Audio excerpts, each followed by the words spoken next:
Yo, welcome back mga kabigi. Vlog for today is papasok na naman tayo sa trabaho mga kabigi. At yan, open tayo. Pasok na tayo dyan. At awa ng Diyos at walang pabaong si Boss Esme. Kaya cool, relax na relax lang. Wala tayong bitbitin. At yun naman talaga nagpabol pa naman ng pabaong si Boss Esme. Kala ko nakaligtas na tayo sa araw na ito. Ay, buhay. Kaya let's go. Lakad, lakad. Hanggang sa makalakad. Yun. Open tayo ng pinto. Siyempre, di mo mawala dyan yung basurahan ni Boss Esme. Kaya shoot mo na yan. Let's go. Yan. At dyan. Pwesto tayo sa tambayan natin. At maya-maya ang content parating nating transport. At yun. Bumusina na si Hamid Abdul sakit sa ulo. Kaya yan, siyempre si parang Ernest, ngingiti pa yan. Let's go.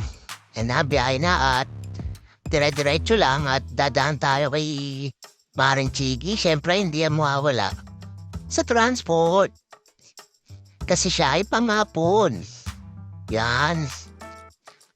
Ilang minuto at nandyan na at sasakay na si Maring Chigi. Ayan. Hihinto na tayo dyan at sasakay na sila. Siyempre, makikita natin si Chiki. Yun, biyahe na. At malapit na tayo sa ating restaurant. At makikita na natin ulit ang gym, spa, and salon. Yun. Kaya baba na. Ayun, nagmamadali naman lahat.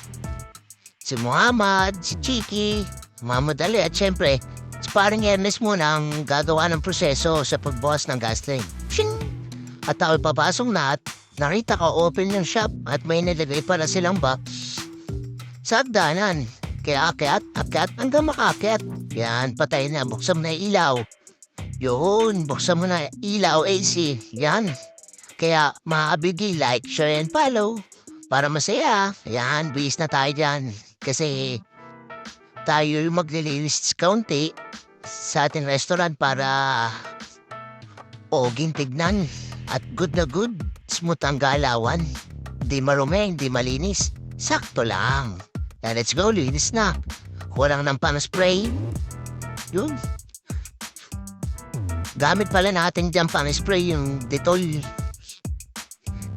para sa antibacteria. Kasi nakapag-prepare na tayo dyan gabi kaya wala na tayong ganong ipiprepare. Kaya konting punas-punas lang at alright na kaya okay na yan at uwian na naman. Yun, siyempre nauna na ako bumaba. Si Ernest na bahala magbatay ng mga ilaw dyan at yun nakita mo si Nur. Kaya lahat na kami, pauwi na. At mapagpahinga ulit. Siyempre, di mawala yung tambayan ng waitingan ng transport. Dahil ang tagal ni Hamid Abdul, biglang dumating. Kaya, yun, biyahe na. Let's go. Para mauwi na. Yan. Etrio Mall. Pinakita natin dyan yan. Sa Adsada. Medyo madilim. Kaya, okay lang yan. Darating din tayo dyan sa restaurant na yun. Nakita na natin yung simbahan ng mga Muslim at nakarating na ako sa bahay. Packet na ako dyan. Siyempre, ghintay na si Boss Esme at nagugutom na ako. At siya, sinagluto siya kanina ng pansit at adobo. Kaya let's go. Yun, pasok na ako dyan sa bahay. Pagbukas ko, nandiyan si Coco. Ayun o, Coco. Let's go, kaya like, share, and follow mga kabigi. Salamat sa panonood. Let's go!